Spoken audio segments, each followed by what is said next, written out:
The early years of a child's life are crucial for long-term well-being, and as parents, we aim to foster the strongest bond with our children.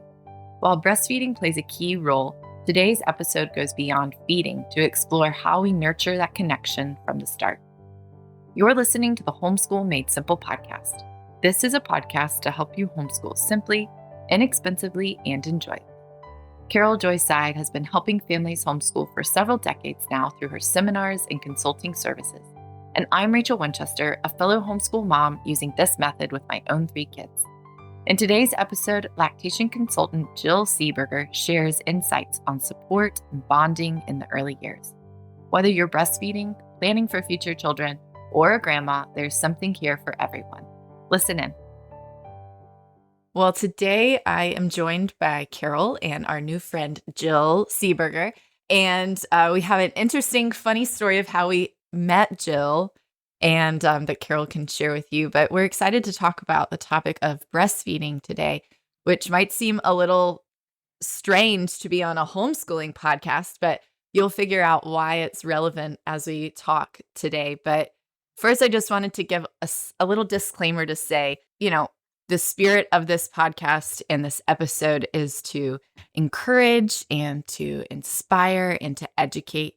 And that we know that breastfeeding can be fraught with struggles that even we ourselves have experienced as moms.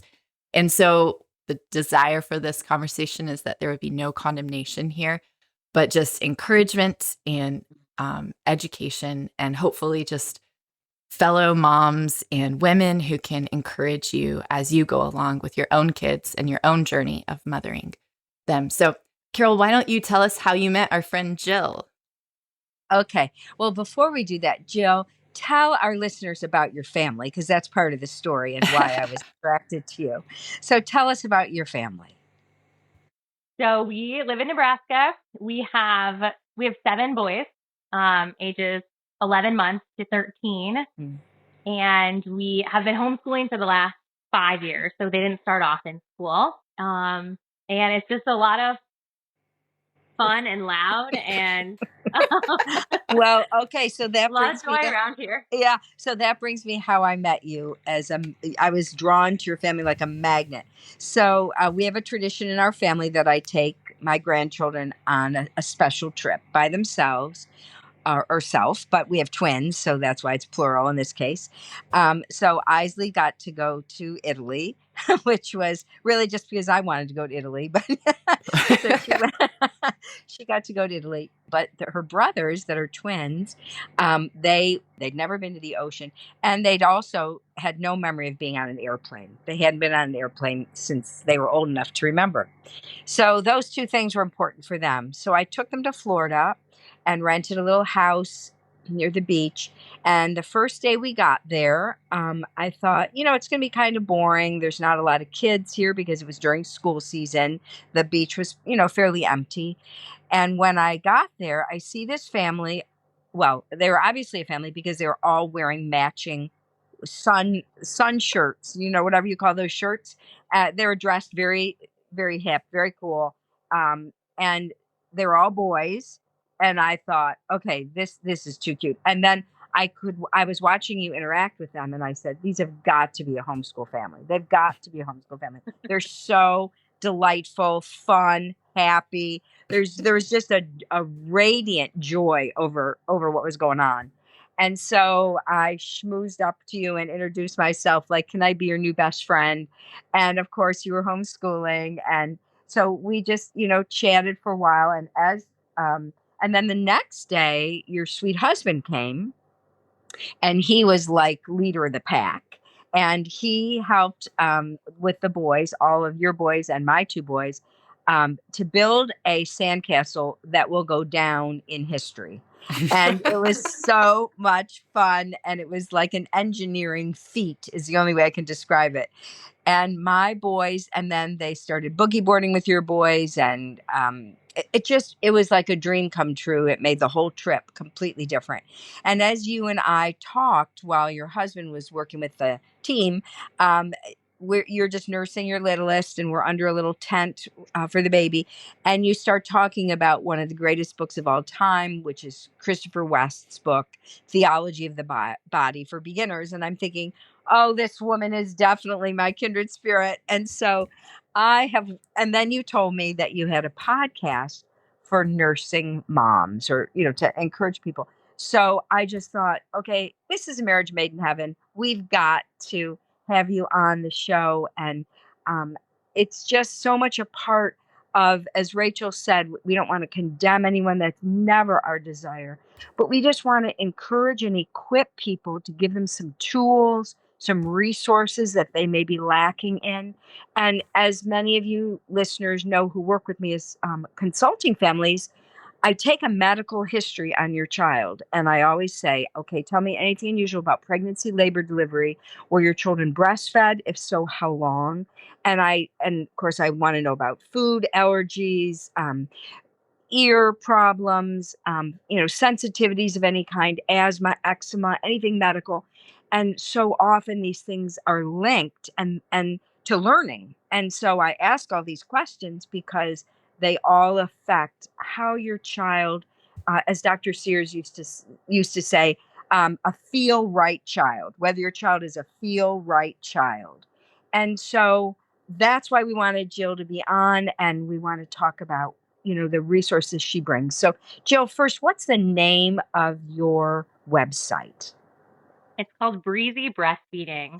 And that name, of course, like, alliterations are fun. It's always fun if it has a cadence or whatnot. So as I was trying to figure out what to call this website, I was looking up different B words. And when Breezy came up, it just kind of jumped out at me with, obviously it means like windy, but it also means lighthearted. Free. And buoyant. So I clicked on the word buoyant. I'm like, what does that mean? Well, it means floating, but it also means joyful and invigorating.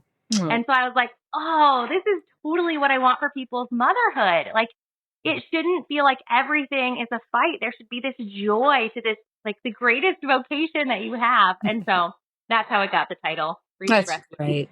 And why did you create this, and what equips you to help moms as you do? Tell us about, your background.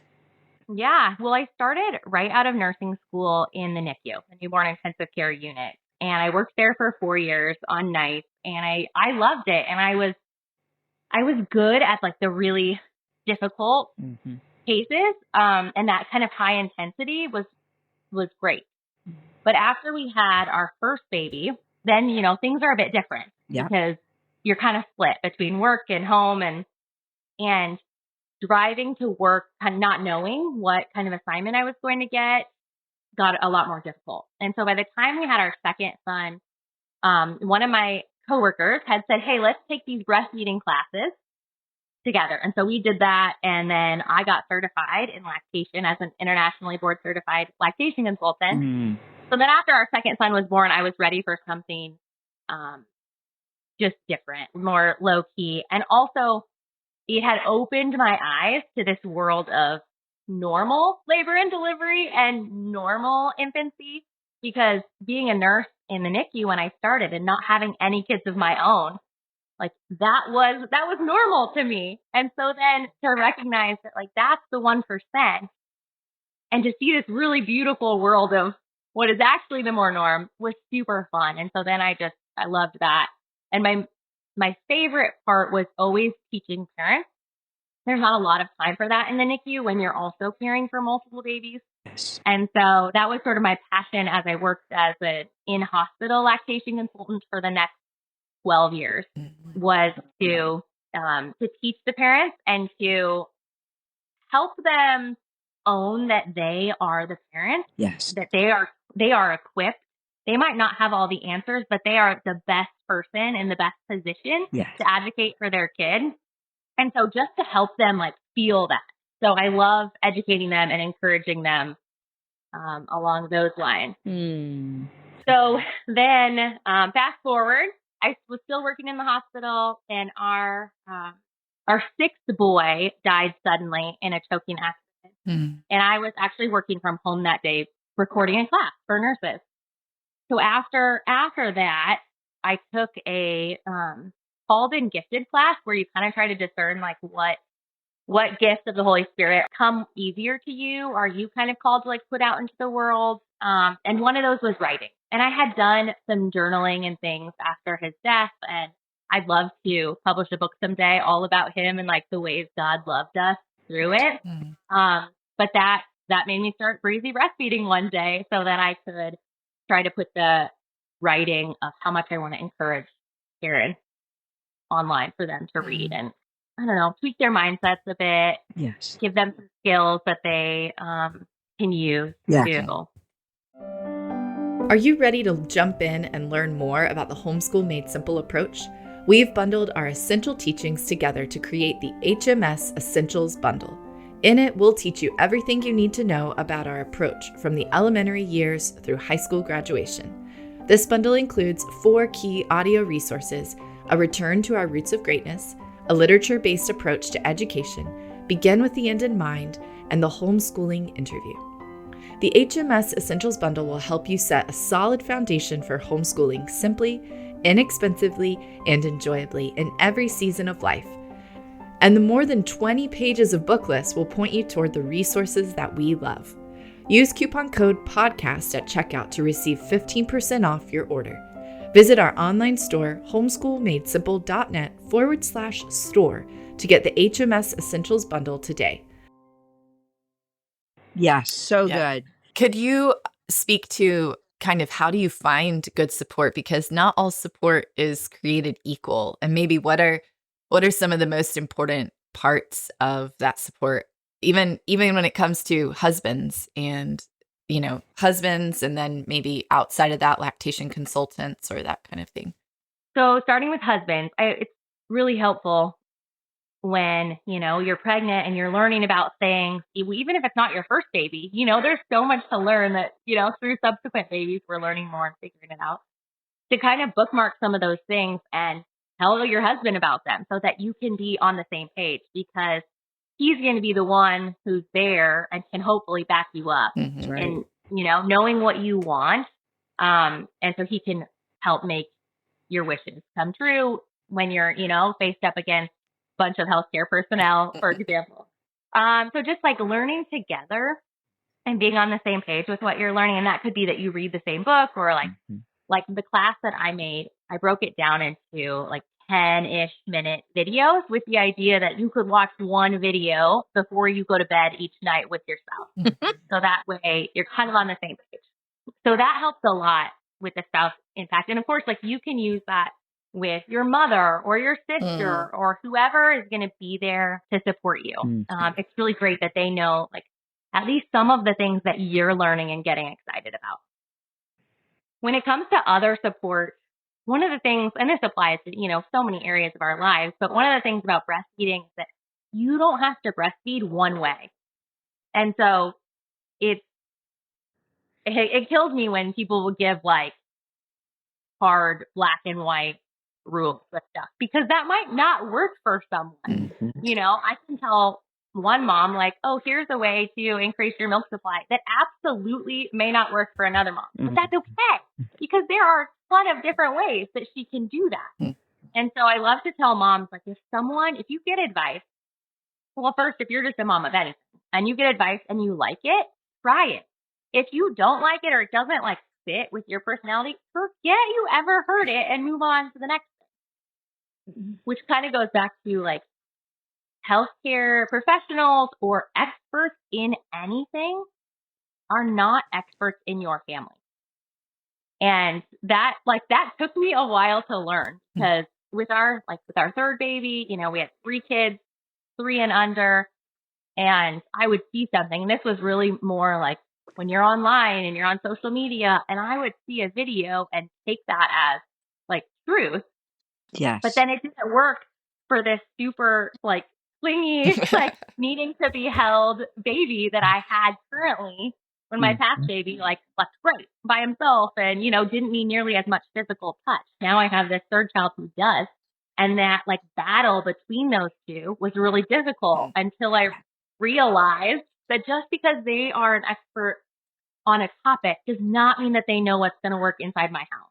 And so when people are getting breastfeeding help, it's really important to recognize that. And that can happen with groups. Like, for example, in Omaha, we have a handful of different breastfeeding support groups. And so I always tell people, go to one. If you like it, great. If you don't like it, try a different one, because they're all very different. Mm-hmm. Some of them are more just like, we're going to give you education. Some of them, we're going to help you with this specific problem that you have.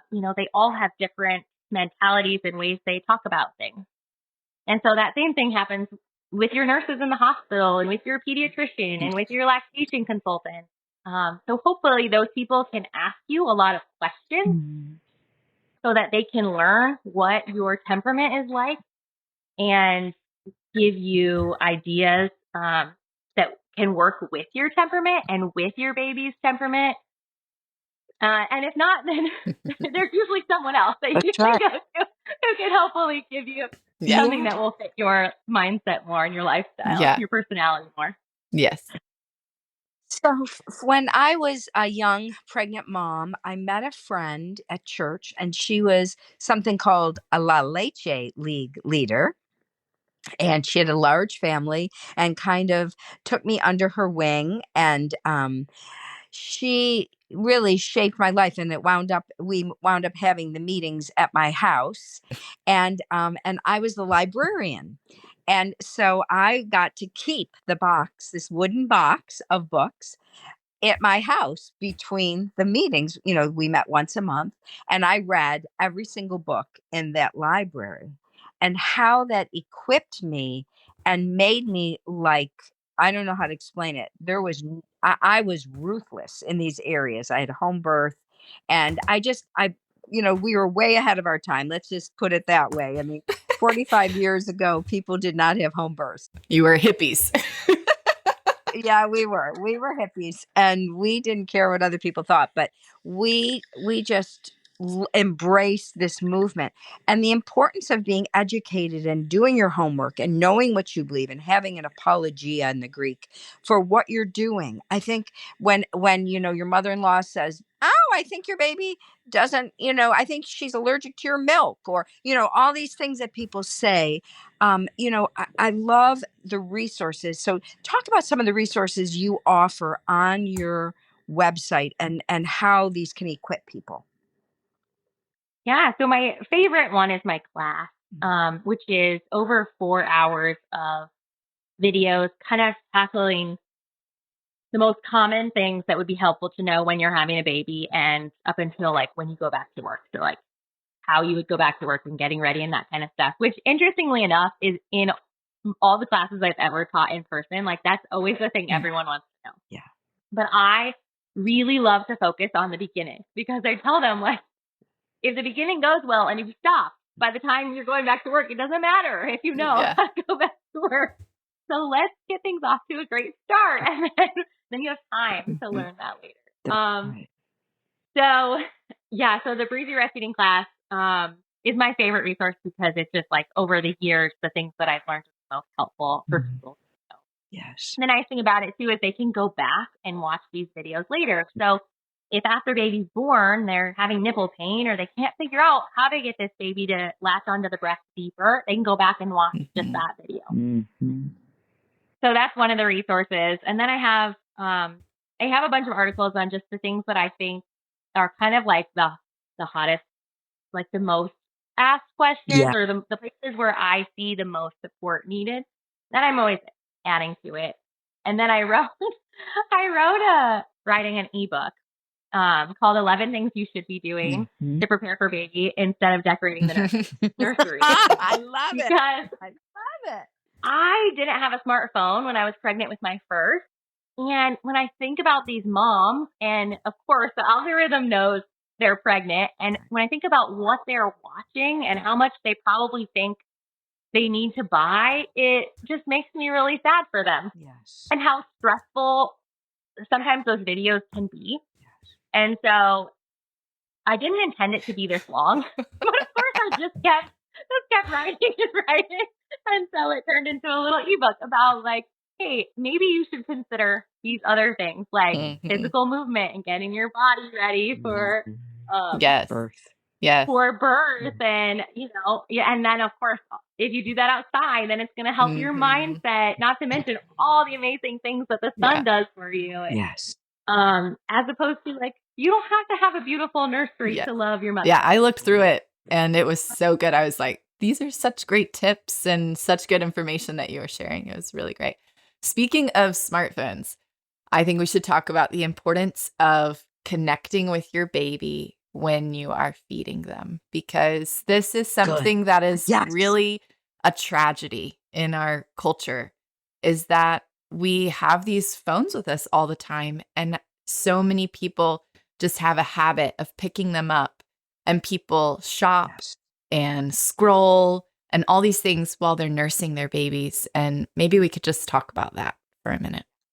Yes. Yes. And it feels like you're being really efficient, right? Like, I have something I need to get done, so let me do that now. And I guess maybe it relates to the fact that we don't think about what we're accomplishing when we're nursing that baby. Sometimes it can just so easily feel like, oh, I have to feed the baby again. Like, instead of all the things they're getting. I love when people end up not reaching their breastfeeding goal or switching to pumping and bottle feeding or switching to formula feeding. I always love to tell them a couple of things.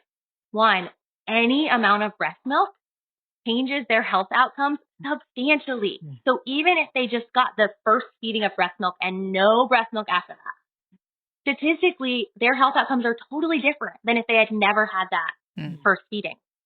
And so we know, looking at statistics, like a breastfed baby has the potential for a higher IQ than a formula-fed baby. Well, some of that might be the breast milk, but it makes a lot more sense in my head for a lot of that to be the amount of time that baby spent in close contact with their mother and interacting with their mother. So, they're making eye contact and they're talking to them, and she's, obviously she's touching them. And so I always tell them, like, to help bridge this gap between a breastfed and a formula-fed baby, make sure you hold your baby when they're getting a bottle and talk to them and interact with them.